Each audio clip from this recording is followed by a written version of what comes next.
Will there really be a morning? Is there such a thing as day? Could I see it from the mountains if I were as tall as they? Has it feet like water lilies? Has it feathers like a bird? Is it brought from famous countries of which I have never heard? Oh, some scholar, oh, some sailor, oh, some wise men from the skies, please to tell a little pilgrim where the place called morning lies. Emily Dickinson's Will There Really Be a Morning, like so many of her poems, is both playful and serious, and asks us to reconsider what we think we know so that our reading itself becomes a kind of a new beginning, the kind of new beginning you feel every morning. When I meet with families, I go over a lot of different tools. I do a lot of resourcing to understand where they're at, what life stage they're in as a family, what kind of dynamics they have. We go over dysfunctional roles, often, especially in the adolescent age bracket, when the children are adolescents and that's the life stage you're in as a family. I like to go over a chart that talks about provisional versus emotional care. So this chart, if you can imagine like a just regular XY chart, and there's one line that its trajectory is going upwards from the 0 point all the way on the left. Its trajectory is kind of a curve, and it's going upwards to the right.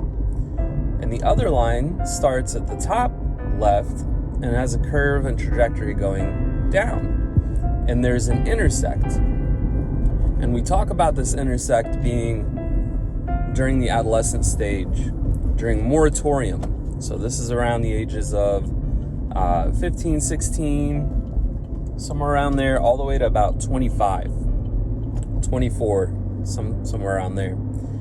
And I talk about how they're so used to, as a family, giving physical, tangible provisions.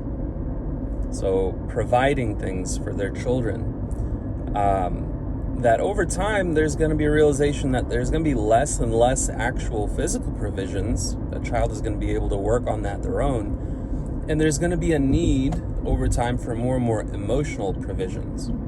Because as individuals age, their primary needs begin to change. So the emotional need or provision is going to be a little bit more important over time.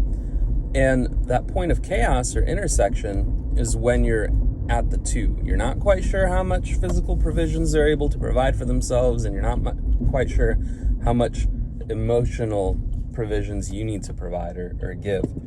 And that's usually when most conflict happen. And I help families think about if their dynamics are frozen in time, if they're operating or responding to their adolescent children or even adult children, more so like reflective of when they were a younger family. And that tends to really help.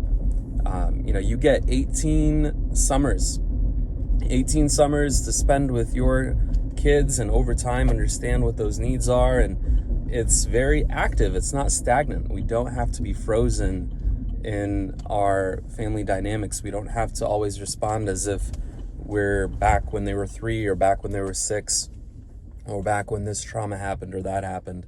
So that chart, I'm going to try to add it here and see if you can see it, or I'm going to try to replicate it so you can have it handy just to see where you're at in that stage.